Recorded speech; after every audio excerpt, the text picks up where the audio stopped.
Արմրադիո ուղիղ եթերում ԱՊՀ եւ արտերկրի նորություններն են, ստուդիայում է Աննա Ավագյանը։ Այսօր եթերում Արաբական պետությունների լիգան պատրաստվում է Սիրիայի դեմ պատժամիջոցներ սահմանել։ Քադաֆիի որդի Սեյֆ ալ-Իսլամին վիրահատություն է պահանջվում։ Գերմանիայի հյուսիսում ոստիկանությունը ջրաշիթերով փորձում է ցրել տասնյակ հազարավոր մարդկանց։ Այժմ այս մասին առավել մանրամասն։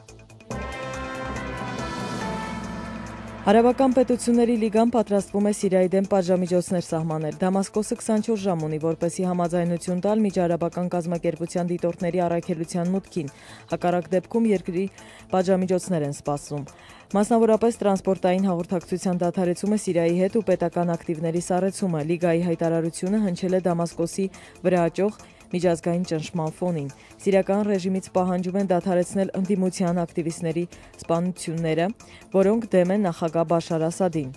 Ավելի վաղ BRICS երկրների Բրազիլիայի, Ռուսաստանի, Հնդկաստանի, Չինաստանի, Հարավաֆրիկյան Հանրապետության արտգործնախարարները մոսկովյան հանդիպմանը պահանջել են բացառել արտաքին միջամտությունը Սիրիայի գործերին ու կոչ արել շտապ բանակցություններ սկսել բոլոր կողմերի մասնակցությամբ։ Եգիպտացի նախկին վարչապետ Քամալ Ալ-Զանգուրին ձևավորելու է նախարարների նոր կաբինետ։ Համապատասխան հրահանգ է տվել երկրում իշխող զինուժի գերագույն խորհրդի ղեկավար մարշալ Հուսեյն Տանտաուին։ Քամալ Ալ-Գանզուրին Եգիպտոսի կառավարության ղեկավարի պաշտոն էր զբաղեցնում 1996-ից 99 թվականները եւ մեծ հեղինակություն վայելում։ Իսամ Շարաֆի նախկին կառավարությունը հրաժարական էր տվել ազգային բողոքների ֆոնին դեռ անցյալ կիրակի։ Երեքշաբթի երեկոյան ռազմական խորհրդի ղեկավարը հաղորդել է, որ նախարարները կատարելու են իրենց լիազորությունները մինչև նոր կաբինետի ձևավորումը։ Մուամմար Քադաֆիի գերեվարված որդուն վիրահատություն է անհրաժեշտ մատների փտախտի պատճառով։ Այս մասին է պատմել լիբիական զինտանում աշխատող ուկրաինացի բժիշկ Անդրեյ Մուրախովսկին։ Նրա կարծիքով պետք է շտապ վիրահատել աջ ձեռքի երկու մատը։ Բժիշկը համարում է, որ այդպիսի վնասվածքը կարող էր ինչ-որ պայթյունի հետևանք լինել։ Մինչ այդ ապստամբները զինտանում վախենում են, որ իրենց գերին կարող է սպանվել հոսպիտալ փոխադրելու ճանապարհին։ Դրա հետ մեկտեղ Մուրախովսկին կարծում է, որ անգործությունը լուրջ հետևանքով է հղի։ Սեյֆ ալ-Իսլամը ձերբակալվել էր Լիբիայի հարավային անապատում, ինքնաթիռով փոխադրվել զինտան ու այնտեղ է մնում, սպասելով երկրի նոր ժամանակավոր կառավարության հանձնմանը։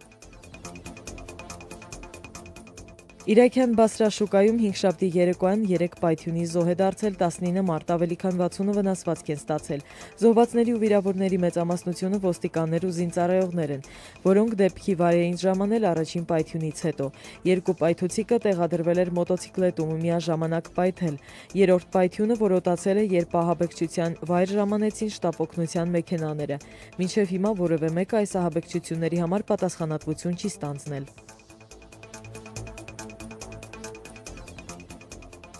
Տրինիդադ ու Տոբագոյի ոստիկանությունը մի քանի մարդ է ձերբակալել, որոնք, ինչպես պնդում են երկրի իշխանությունները, սպառնում էին ազգային անվտանգությանը։ Իրավապահ մարմինները պարզել են, որ ձերբակալվածները մահափորձ էին պատրաստում երկրի վարչապետի ու կառավարության այլ անդամների դեմ։ Երկրի վարչապետը Կամլա Պարսադ Բիսեսարը Միացյալ ազգային կոնգրես կուսակցության ղեկավարն է ու երկրի պատմության մեջ առաջին կին վարչապետը։ Այդ պաշտոնը 2010-ից է զբաղեցնում։ Այս տարվա օգոստոսի Տրինիդադ Տոբագոյում արտակարգ դրություն է սահմանվել։ Պատճառ են հանդիսացել այն անկարգությունները, որոնք կազմակերպել էին հանցավոր խմբավորումները կապված թմրանյութերի առևտրի հետ։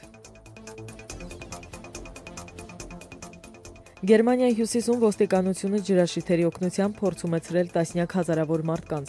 որոնք արգելափակել են երկաթուղիները։ Դրանցով Ֆրանսիայից Գերմանիա պետք է անցնի վերամշակված միջուկային թափոններով գնացքը։ Ոստիկանները սկսել են ջրանետեր օգտագործել նրանից հետո, երբ ակցիայի մասնակիցները սկսել էին դրանց վրա պետարդներ ուղղել ու ներկերով շշեր նետել։ Ֆրանսիայի իշխանությունները մտավախություն ունենալով անկարգությունների կապակցությամբ կանգնեցրել են գնացքը Գերմանիայի հետ սահմանից 70 կիլոմետր հեռավորության վրա։ Ուգո Չավեսի հիվանդությունը հնարավոր է կրկին զարգանում է։ The Wall Street Journal պարբերականը գրում է, որ ախտահարված են Վենեսուելայի նախագահի ոսկրային համակարգը ու սկսվել է ուղեղում քաղցկեղային բջիջների զարգացումը։ Դա կարող է խանգարել 2012 թվականի նախագահական ընտրություններին Չավեսի մասնակցությանը, ասվում է հոդվածում։ Դրա հետ մեկտեղ թերթը հղում է անում Չավեսի բուժող բժիշկներին, ինչպես նաև եվրոպական հետախուզական գործակալության տվյալներին։ Վենեսուելայի պաշտոնական իշխանությունները պնդում են, որ բուժման արդյունքում հիվանդությունը լիովին հաղթահարված է։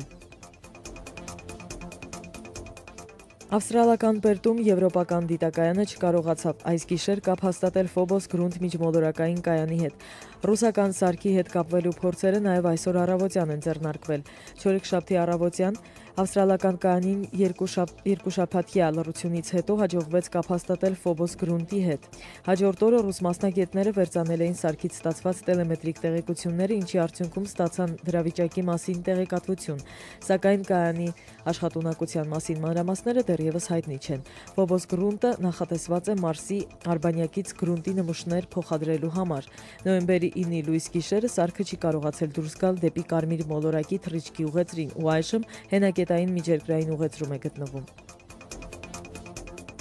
Այսքան այս ժամի համար քիչ անց լսեք տեղական լրատվություն Ժիրայր Ոսկանյանի ներկայացմամբ։ Մինչ հանդիպում։